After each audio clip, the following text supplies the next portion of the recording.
Hi, everybody. Thanks for joining us for another edition of Hold My Drink, where we navigate the news and politics with a chaser of civility.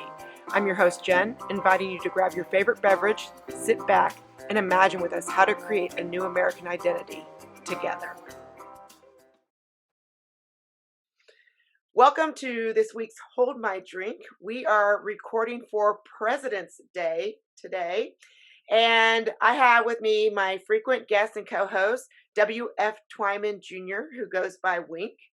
I have his distant cousin, Kiernan Twyman. He is a senior in high school in Missouri. And they are related to George Washington. So that is going to be our conversation today. But before we get started, you know how the conversation starts. What are we drinking for this conversation? Wink, what do you have? I'm going really bland this time. I've just got water in my blue cup. You had water last time. Yeah, you are bland. Kiernan, Are what you about sure? you? Yes, I am Uh, sure. I'm actually drinking some sweet tea. Ooh, see, that's a very Texas thing. Is that a Missouri thing too? I don't know. I know it's a thing with my family, but that's about it. Okay. Well, I've been drinking tea most of my life, so well, now I feel we love family to sweet tea. you. Yeah, because Right. that sweet tea is Texas. So what I did today on the myth of George Washington chopping down the cherry tree, Mm-hmm. I have a cherry limeade spiked with lime vodka. Oh, very appropriate. I thought it was very appropriate. So, Very yeah, good. there we have it. So, I like it. well, speaking of George Washington, Wink, I would love to hear from you first, and Kiernan jump in here too. You're both related to George Washington, and George Washington has become a bit of a polarizing figure, I'd say, in the last, decade or so. And people have, we grew up knowing that he was our founding father, but there's been some questions. And Wink, just let me know what it feels for you, particularly as a Black American, to be. I know you've retired from race, but Yeah. for today, Thomas Chatterton Williams. um, your perspective of George Washington, and then we'll let Kiernan jump in with his. Well, I'll tell you. I grew up in Chesterfield County, Virginia, and there was maybe 2 miles from my home a place called the Halfway House, and it's still there to this day. The Halfway House is like a tavern or a restaurant, and it's halfway between Richmond, Virginia, and Petersburg, Virginia, and Washington and Boston, Massachusetts, and Atlanta, Georgia. That's right, it's precisely midpoint.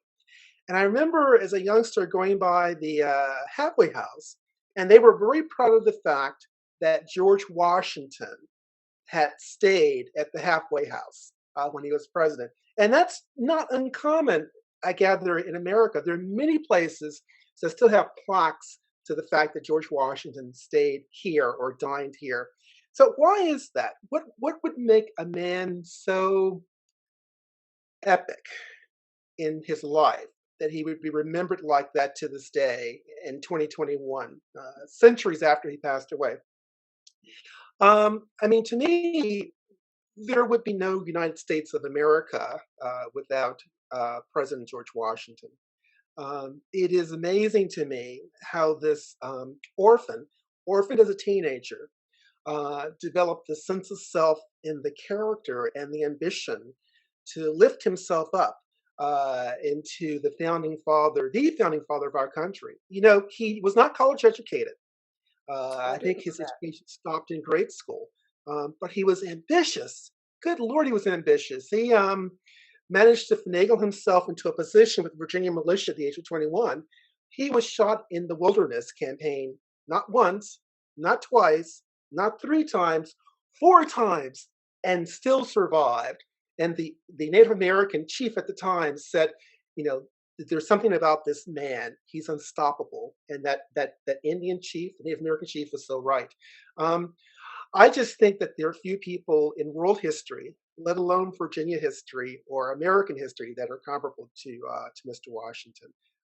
Obviously, he won the War for Independence, and he was the president of the Constitutional Convention that created our U.S. Constitution and our first president.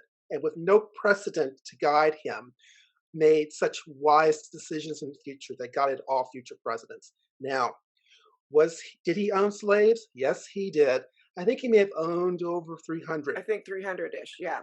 But I think what needs to be understood in the discourse is that number one, he lived in colonial Tidewater, Virginia, in the 1700s. That was the time; those were the conditions during that time. He inherited his slaves as a teenager when his father died. So he wasn't someone who, in a sense, had a choice about the institution. But more importantly, he freed all of his slaves in his will when he died in 1799, December 14th. So here's a man who, having grown up in a Virginia Southern society where slavery existed, had the foresight to free his slaves 66 years before our country freed our slaves. And to me, the most lasting note in terms of looking beyond slaveholding with Mr. Washington is simply this: the people who knew him, the free blacks who knew him, he was a social, he invited Phyllis Wheatley, the most famous black person in colonial America, to a reception in her honor at his Cambridge, Massachusetts headquarters. He commanded the first racially integrated fighting force, the Continental Army, in the American Revolution. 5,000 black soldiers fought under General Washington. And then, most importantly, when he passed away, the leading black minister, the founder of the African Methodist Episcopal Church, Richard Allen, said, this is a man that we should all remember for all time to come. And so for those reasons, I think of Washington as a continuing epic founding father. Yes, he was a product of his times, but I think in some ways he was a man ahead of his time in terms of race and slavery. Just my thought. And I might quickly add, my thought is a factor of my generation. It might be the case that teenagers have a different perspective on Washington. Is that so, Kiernan? I would say one of the smartest things that I know he has said whenever he was a president is to not have political parties. And I feel like that was a very important thing. And I don't think we really follow that very well. But you can see the effects it has today of we didn't take that advice. There's a lot of civil unrest in the community and stuff like that because, we blindly follow these groups that are having control of the country, and they're complete opposites of each other. There's no median in the middle of the two. There's no best of both worlds. So, I love that question, but I want to get back to George Washington a little bit, just because he is a polarizing figure, or he has become a polarizing figure. I don't think he was when I was growing up. He was Not when I was growing up. Right, but He was I think revered. in high school now, and Kiernan, and you see, I know you seem like you've got your own ideas and whatnot, and maybe don't follow the crowd. But there is this question, because he did own slaves, of whether or not he is the founding father for everyone, right? Or is he just the founding father for white Americans? And so I think you hear, particularly from the Black community, that they don't recognize because he did have slaves, even though he did let them go, they don't recognize him as a founding father that they can really look up to. And I feel like, in my own opinion, where I see that is, we were at a different time, as you already mentioned, Wink then, and he did do something that was novel at that time of releasing his slaves. But I still think his vision of America, and even though it took a while for his vision to really come into full fruition, but his vision of America, his vision of freedom, his vision was novel in the world at that time. And for all Americans of all colors today, that is still something, I think, to celebrate. And while we can celebrate and look at, and I think, Kiernan, you might have mentioned this, I mean, there's a middle ground. We can say, yep, slaves, that was horrible, hate how our country started that way, but we still can honor George Washington for what he did do to bring us all to where we are today. Um, that's It's that's that's my view. it's called discernment. To me, it is about discernment. You always, any historical figure, um, no one is ideal. No one is perfect. So you always have discernment to discern the great from the deplorable, right? And so what you do is you draw inspiration from that which is epic and heroic, because that's healthy for a country. That's healthy for all Americans. And with that which is deplorable or that which is lamentable, you don't forget, you remember, but you focus on the good and not the bad. It's kind of life skills 101. I think that people simply revel in old resentments and grudges when they're not able to see beyond slaveholding. Because I really think that slaveholding wasn't anything unique to one race. As you and I know, Hmm. blacks and whites owned slaves during the period in question. And as you and I know, slavery was a worldwide phenomenon, right? I mean, probably dating back to even the Israelis, or rather the Jewish people in Egypt. So I think that we need a little bit more discernment and a little less clinging to the worst in our past. We're at our best as Americans when we remember and take inspiration from the best in George Washington. Nice. I thought. Hmm. I'd have to agree with that as well, because I also think it's kind of short-sighted to just focus on the bad of what happened. And as you said earlier, it wasn't just us that had slaves. Uh, Tons and tons of other countries also had slaves, but it doesn't really make sense because all these other countries had slaves and they got rid of them as well. They abolished them and stuff like that. But yet they don't have any of the slavery, the slavery problem that we still have today, and people are still holding on the grudges here in America. But you never hear anything like that from other countries, really. Now that could just be because you know we're in America and we just don't hear these things as much.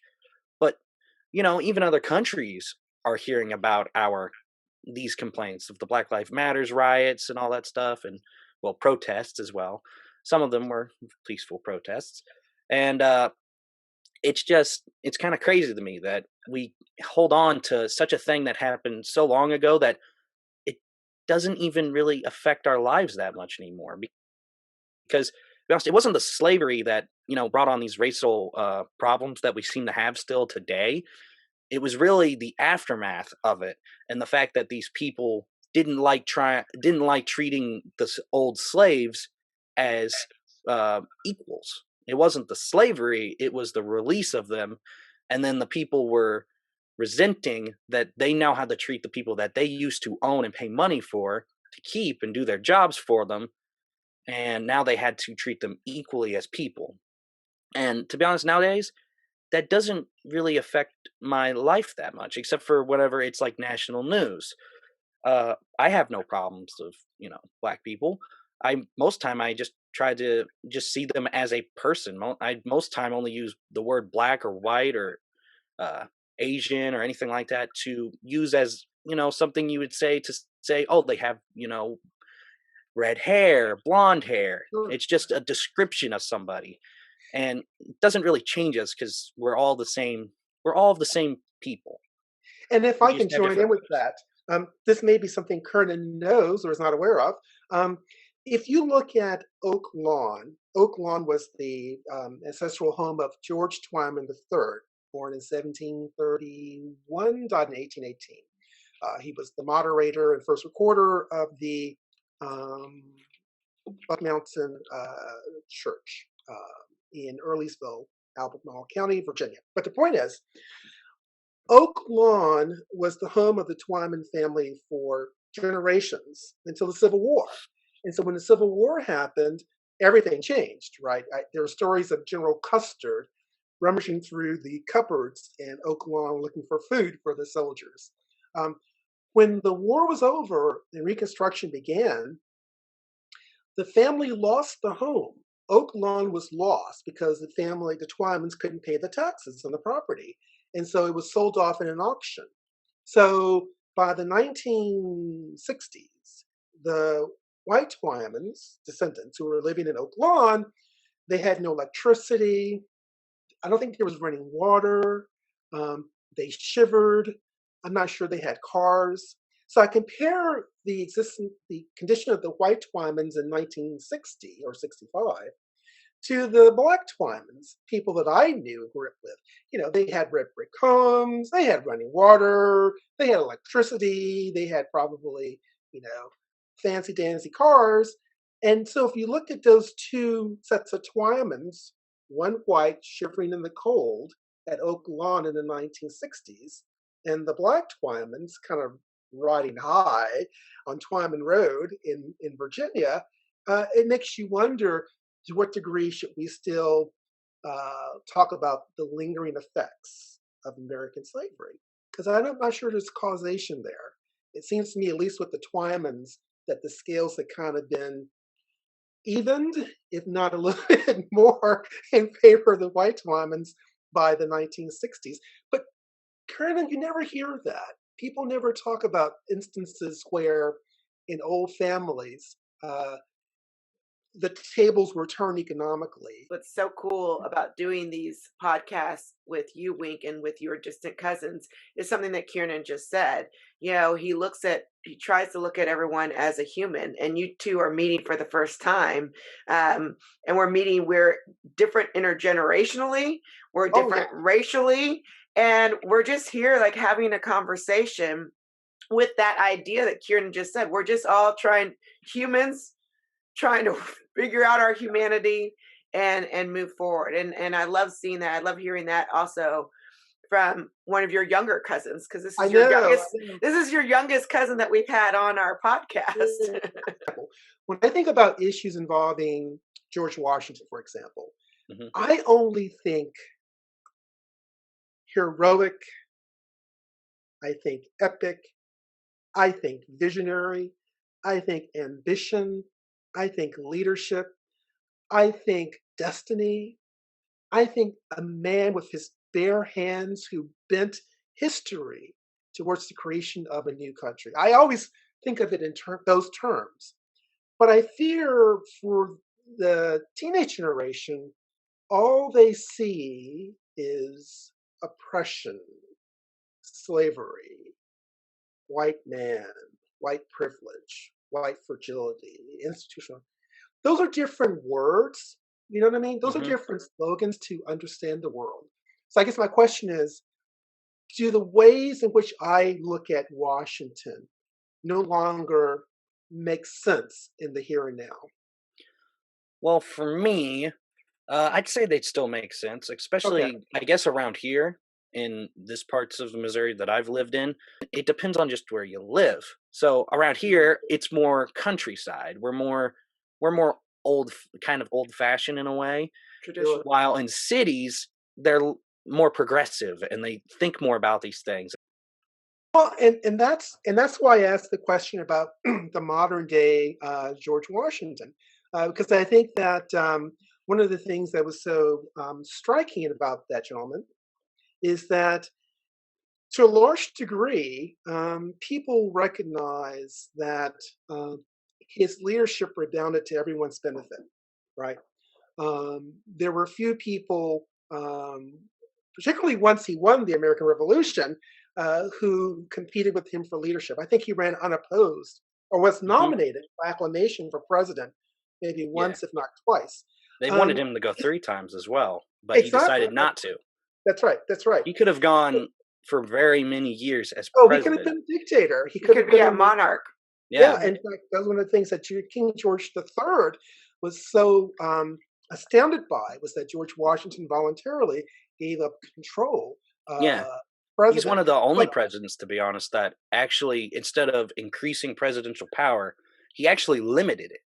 hmm hmm Nowadays, presidents always increase presidential powers. true, All the parts of the government increase their power every right. time. They never True. reduce it. So He my he had question, access to maybe having complete power, yet hmm he limited it, which is true, pretty astounding. it's true.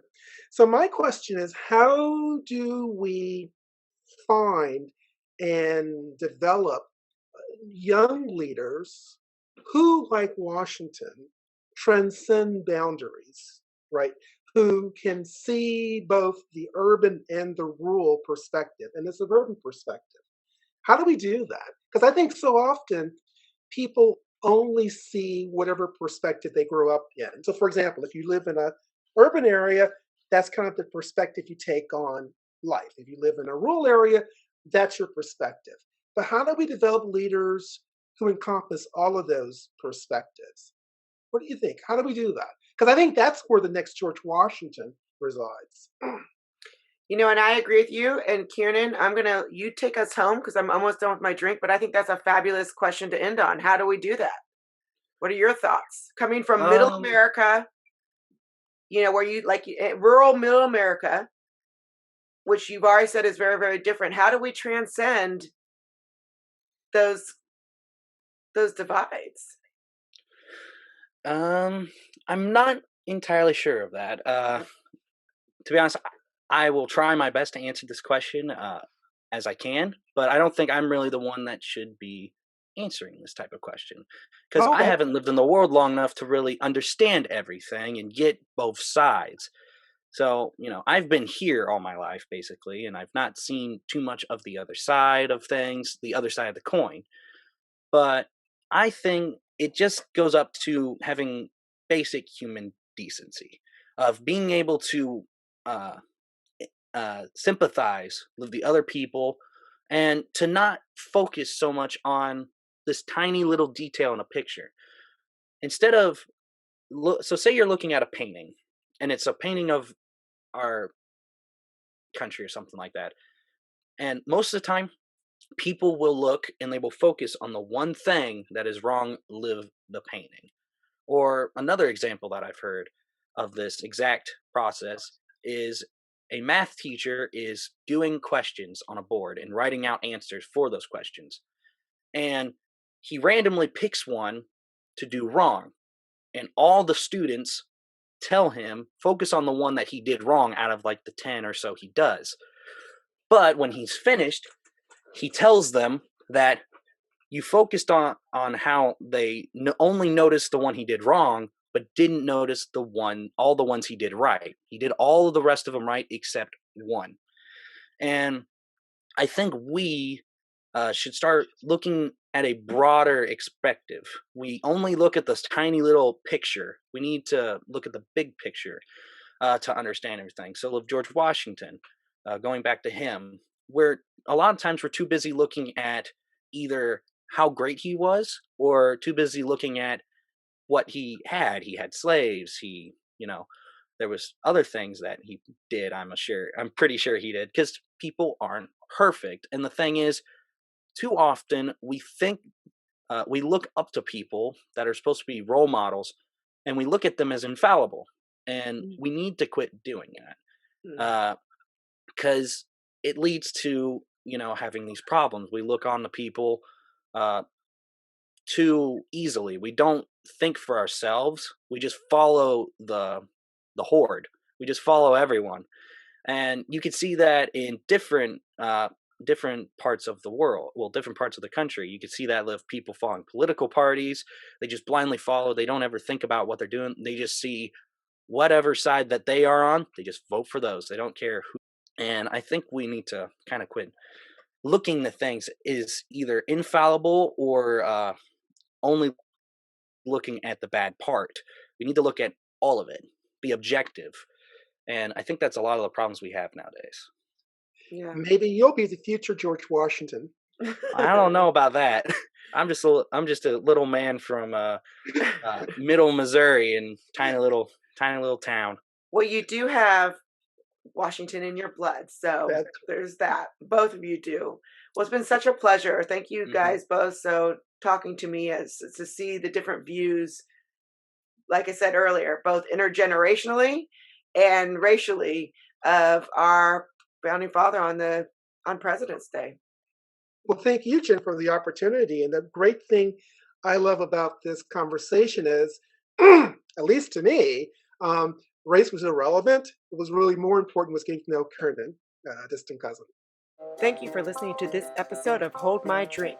Like or subscribe to the show and check out the show notes for links to source material and to our website where you can find what each of us is reading every week, different news with different views. If you have a topic that you would like us to explore, drop us a line. And join us next week as we say, hold my drink, and the conversation gets real.